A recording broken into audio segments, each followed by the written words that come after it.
Well, joining me down the line is Danny Kruger, Conservative Member of Parliament for Devizes. And Danny, you're one of, I think it's 57 members of Parliament that have called on the Speaker to go. Is that movement gaining momentum? And do you have a credible alternative?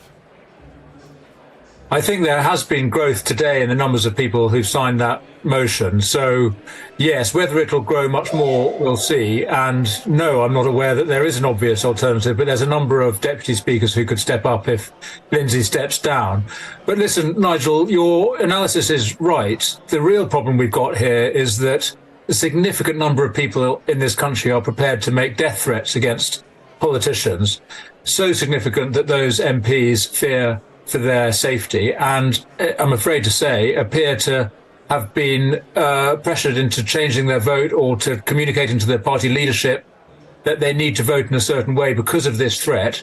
I am sure you're right that Keir Starmer passed that threat on to the Speaker, who, in a very, I think, understandable concern for the security of MPs, took what I think is the very wrong decision to change the procedures of the House of Commons in response to the threat of political violence, rather than doing what he should have done, which is to identify the people who are at risk and ensure that they're properly protected.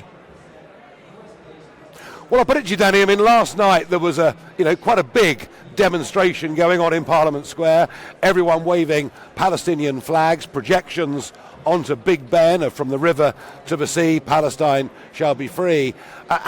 Just tell me honestly, how did MPs feel last night as they left the House of Commons, by foot or by car, having to go through that crowd?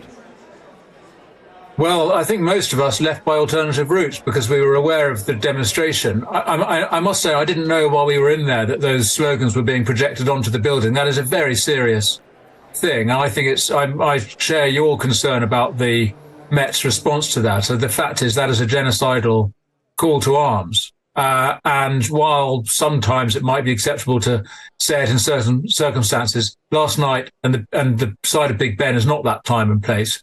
So I think it's very wrong that that was allowed to go on. I've been calling for many months that we should be curtailing, in fact, stopping the marches that happen through London every weekend. I think we have a real problem of civil order in our streets. And the police, I'm afraid to say, are only, as it were, keeping order by allowing blatant criminality to go on under their nose. So we have a problem on the streets, but as you're suggesting, we also have a problem in our Parliament. And while I do think that Lindsay Hoyle's position is, at the moment, untenable, let's see how he manages to recover confidence. He's obviously working hard at that. But the real problem lies with the Labour Party, which decided to use these threats for purely party political advantage. If Keir Starmer thought it was so important that people change their behaviour in Parliament because of these threats, he should have allowed his MPs to vote for the SNP motion. Instead, he played politics and lent on the Speaker to change the sequence of amendments to ensure that the Labour amendment could be voted on. It's very wrong.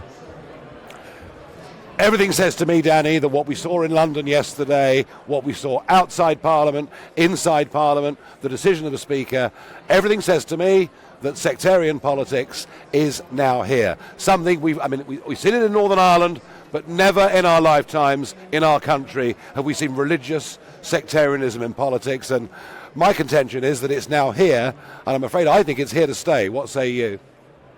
Well, we need to stand up to it, Nigel, and without wishing to weaponise this very difficult conflict further, I do think the problem lies with the Labour Party, which is split down the middle about Israel, and Keir Starmer is clearly incapable of keeping that split under control. And if they win the election, they will be, this is the sort of government we're going to look to, and sectarianism will be brought into government, not just into Parliament. So I think we have an enormous challenge on our hands as a country this year and a huge choice to face at the next election. And I really do think that people should think about what Keir Starmer stands for when you've seen what he did yesterday.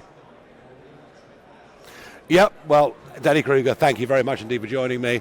And, as Danny says, Keir Starmer is trying to hold together his own party, his own warring party, and it's not a very pretty picture. But fear, can you believe it? Can you believe it? The Speaker says he chose the motion because he feared for the safety of members of Parliament.